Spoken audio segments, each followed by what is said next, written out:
UFC 321 and LFA 200 are coming up this weekend, and today, guys, I have the complete betting guide with timestamps if you'd like to skip any part of the video. Hello, everybody, and welcome back to another video. If you are new here, my name is Kyle. I'm your guy with many YouTube channels. Guys, we are going to be going through the channel betting recap, confident picks, underdog opportunities, fights that I believe you should not be betting on, and then typically, this is where I say we're going to get into the more unstructured part of the video, looking for any props and finding any parlays, but the Betway site is being a little bit ridiculous right now, so unfortunately, we're going to be skipping the parlay section. We're going to see if there's anything for props, but we're mostly going to be talking about picks today. And as always, timestamps will be there if you'd like to skip any part of the video. With that being said, guys, let's get into the first part of the video with the channel betting recap. And guys, as you probably know, UFC Vancouver was a little ridiculous for a lot of people who like to bet on MMA, and it wasn't different for me over here. We had two official plays for the channel over here, both being 0.5 units, so I was not playing with a lot. Both Ayman Zahabi to win and Reinier de Ridder to win. I'm completely shocked that Reinier de Ridder lost, and I'm completely shocked that Reinier de Ridder lost in the way that he did. So much so that I'm speculative that there is some sort of injury with Reinier de Ridder, because I expected him to completely outwork Brendan Allen. As I've said in the full card breakdown and the betting guide previously, I believe Brendan Allen to be very underrated for the middleweight division, and I think that he's the better fighter than Reinier de Ridder. But with Allen taking that fight on short notice, with him gassing in the fights that he typically fights in, I thought there's no way that he goes 5 rounds with Reinier de Ridder, who we've seen push a good pace and like push himself past the point of exhaustion. Like, you know, he starts getting tired. It's visible that he's mouth breathing right there, but he continues the fight anyways. Completely shocking. Ayman Zahabi was a little bit closer than I expected. There's no way that Cheeto got robbed in that fight. Ayman Zahabi 2-1 was the proper win, and of course we have an entertainment parlay, and unfortunately that didn't roll too well either. So we had two official plays, as you can see on screen. One win, one loss, both for 0.25 units.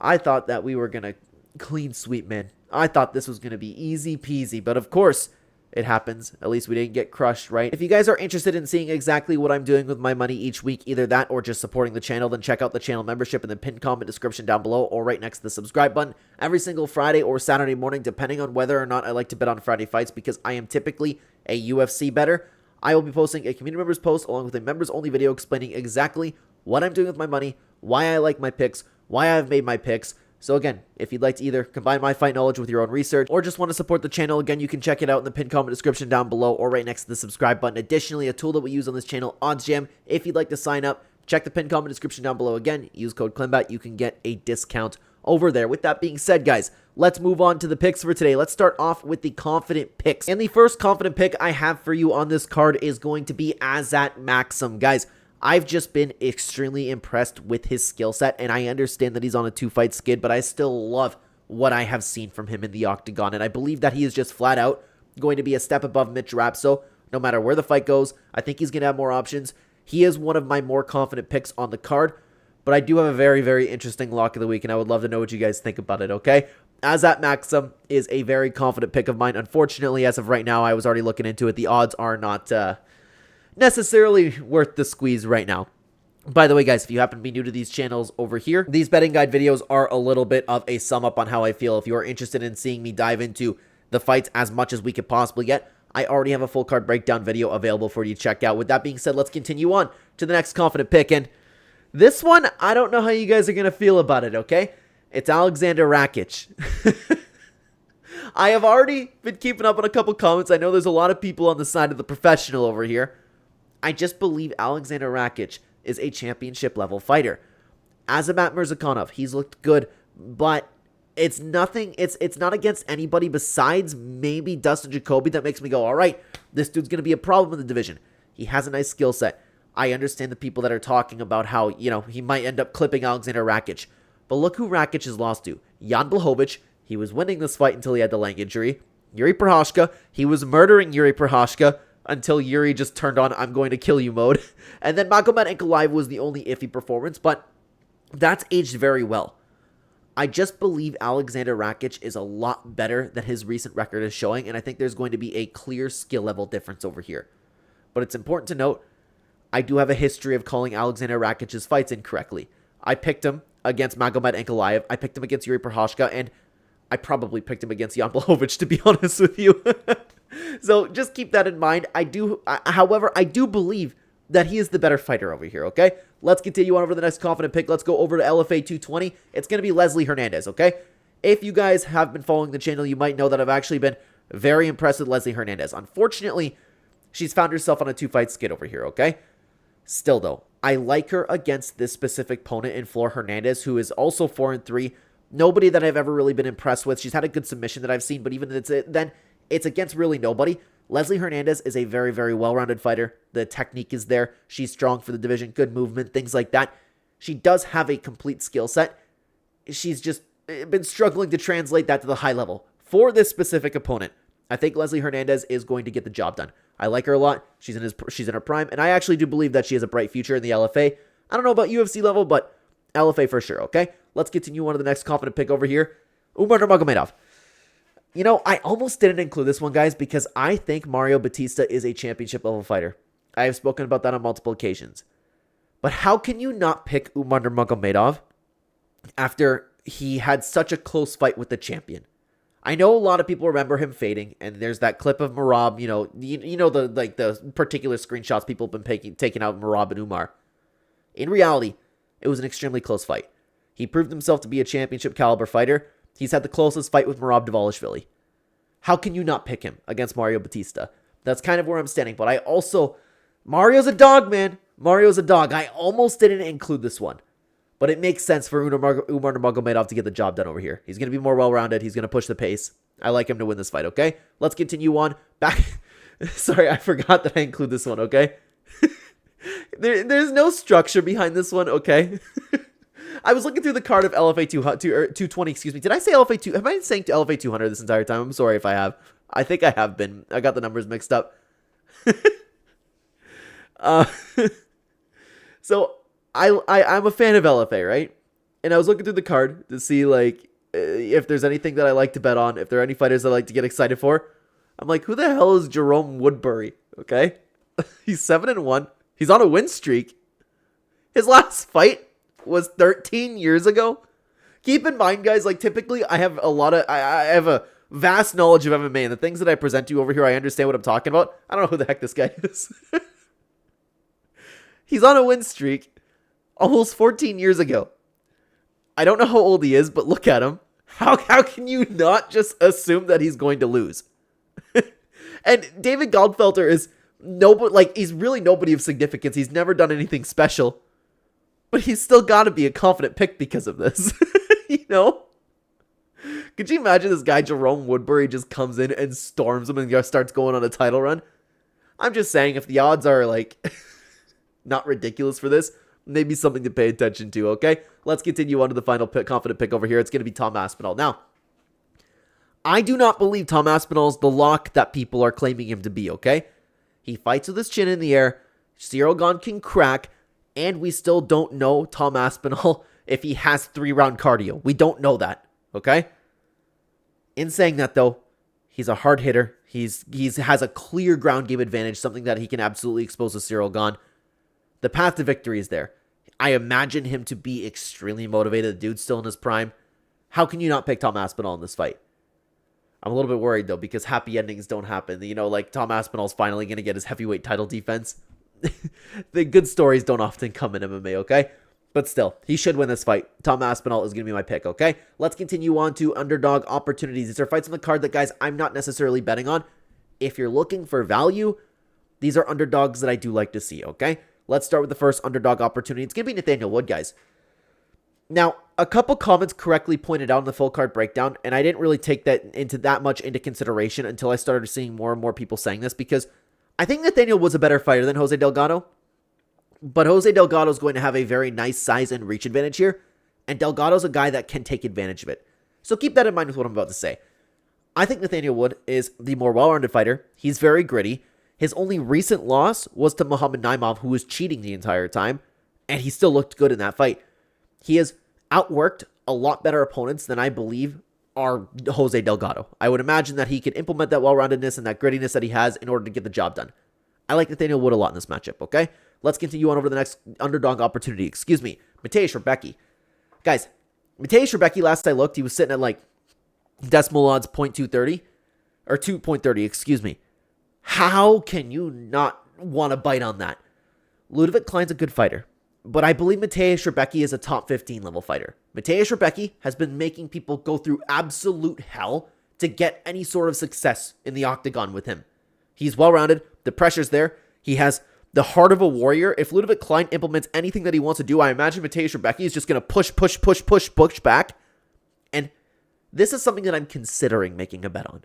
If the odds continue to swing to him to an incredible underdog, that might be something that I bite on. I think Mateusz Rebecki is going to win this fight. Unlike Nathaniel Wood, where it's I think he's going to win the fight, but I understand why people are talking about Jose Delgado getting the job done. I just flat out think Mateusz Rebecki is going to win this one. Let me know what you guys think about that one, okay? Now let's move on to a couple fights that I believe you should be not betting on, okay? The first being Walter Walker and Louis Sutherland. Here's the thing. I kind of want to bet on Walter Walker. We still do have questions about Walter Walker and his cardio. That's important to know, but mostly because this fight got put together on a week and a half's notice. This is a brand new fight on the card over here. Louis Sutherland too. The guy showed up for the weigh-ins last time, and he looked like nothing like he's looked. Like he's off the cycle, okay? He's off the roid cycle.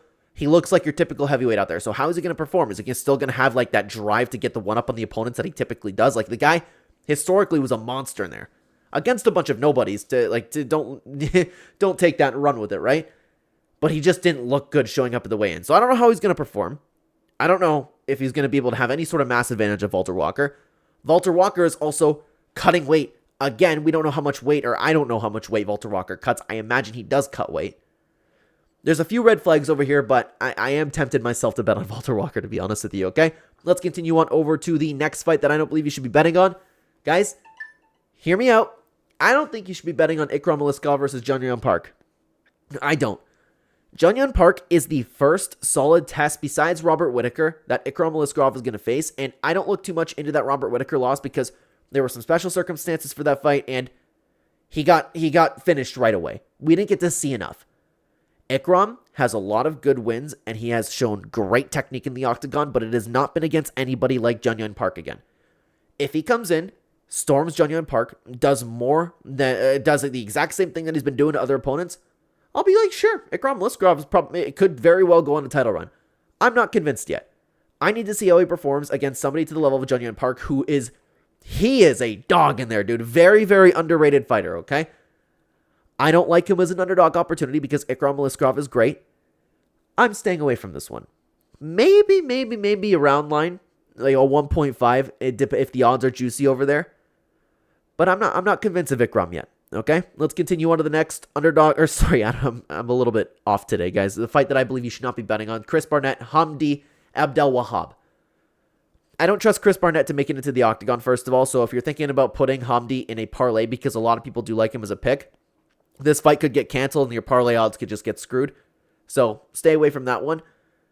But Chris Barnett, he has had a bunch of fights canceled. He's been injured over and over again. He's 40 years old. He's been inactive. How's he going to show up? On top of that, Hamdi Abdelwahab is not that great of a fighter. I don't think that he should be the ridiculous odds that I've seen him, up to making this video. This one's red flags. I don't think you should be betting on it, okay? And finally, the final fight that I believe you should not be betting on is Verna Jandaroba versus Mackenzie Dern. Guys, I flat out don't know who's going to win this fight. They're two grapplers. They could nullify it. They could stand up. Verna Jandaroba could lay on Mackenzie Dern. Mackenzie Dern could, improve her double legs as she's been doing. I don't know how either of these girls are going to show up. I don't know who's going to win the belt. I think it's a very difficult fight to call. And both girls do have submissions capable in their arsenal, so the fight could even end early. I'm staying away from this one as well, okay? Now, let me know what you guys think about this lock of the week over here, guys. The fighter on the card that I believe has the best chance of winning. I'm just saying, okay, the best chance of winning. There are no locks in MMA. And at the end of the day, my lock might be wrong here, okay? I'm not typically when I make these videos, I go, yeah, you know what? It's difficult for me to see him losing.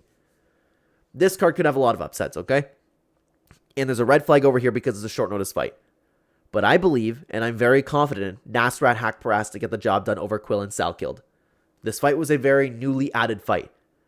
But I think that Nasrat Haqparast has been flying under the radar for a very, very, very long time now.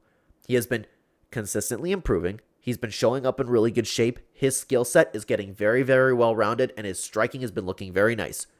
Quillan Salkild is on a nice win streak over here. He's been really storming into the UFC, been doing a good job. Besides the Ashmoose fight, there's no win that he's had that even Yanel Ashmoose I don't believe to be as good as Nasrat Haqparast. This is a major step up in competition.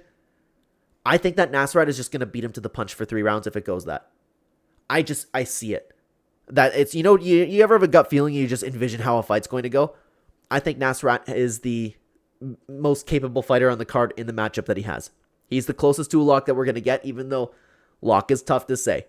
I'd love to know what you guys think about that one, okay? Let's continue on over to the more unstructured part of the video. That being looking for any props that are available right now, guys. Let's see what we have over here, okay? And you have an over 2.5 already for Quillan Salakid and Nasrat Haqparast. That's tough. I wouldn't really play that one. Mitch Rapso as at Maxim. Unders at plus 170. Nah. I don't mind an under for Nathaniel Wood and Jose Miguel Delgado if you guys are confident in Delgado like landing a big knee or something like that. Going well, Nathaniel Wood goes for a takedown. Matej Rebecca Ludovic Klein. I don't mind that fight going over 2.5 at all at minus 140. Maybe a little bit of a parlay piece. Those two are dogs in the octagon. Rakic and Mirzakhanov is a little bit difficult to touch. Maybe under 2.5 at plus 100. Don't hate that. Mario Batista, Umar Nurmagomedov. I like that fight over 2.5. You have two animals in the octagon there. Guys, Mario Batista is so underrated. So underrated. I don't mind that for over 2.5 minus 200 if you guys are looking for some parlay pieces, even though I do hate parlays in MMA, okay? Let's continue on. What else do we have over here? I forgot to talk about Volkov. I like Volkov in this matchup. He's an underdog opportunity. I don't know why I didn't include him in the video. Crap, man. Jun Young Park and Ikram Aliskerov over 2.5 at plus 116. I want to know what a 1.5 is on that one. Guys, I like that for 1.5. Jun Young is difficult to finish. That's something that I would be interested to bite on. Very, very cool. We don't have an over and under for Mizuki and Jacqueline Amorim either. Nothing else really screams out to me, guys. This one is a little bit unpredictable too. Don't bet on this fight at all because it's probably going to get canceled. It's an interesting card to bet on, guys. I don't think it's going to go as well as a lot of people are thinking that it's going to go, with like Aspen and all of that. But hey, we just had a crazy card. MMA is a crazy thing that we bet on. Hopefully, this helps you a little bit. If you want to hear me yap about the fights as deep as we can possibly get, check out the video on screen. I would love to have you over there. Thank you for watching, everybody. Take care, guys.